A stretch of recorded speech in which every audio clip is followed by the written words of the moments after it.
তোমার কল এসেছে। আরে আমি তোকে বলেছিলাম না তোর বয়ফ্রেন্ড তোর সঙ্গে চিট করছে। কোথায় আছে?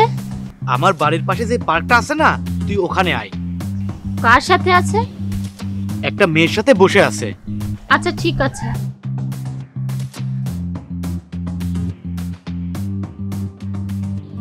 কার ফোন ছিল?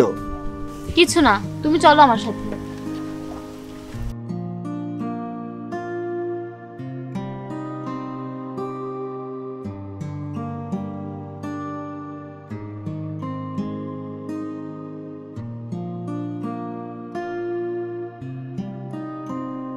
হ্যাঁ বল, কি হয়েছে?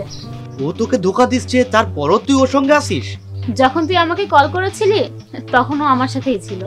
আসলে কি জানিস, এই সম্পর্ক ভাঙার জন্য না অনেকজনই আসবে, কিন্তু সেটা আমাদের উপর ডিপেন্ড করে যে আমরা আমাদের সম্পর্কটা কিভাবে টিকিয়ে রাখবো। আর হ্যাঁ, আমাদের এই সম্পর্কে না থার্ড পার্সনের কোনো প্রয়োজন নেই।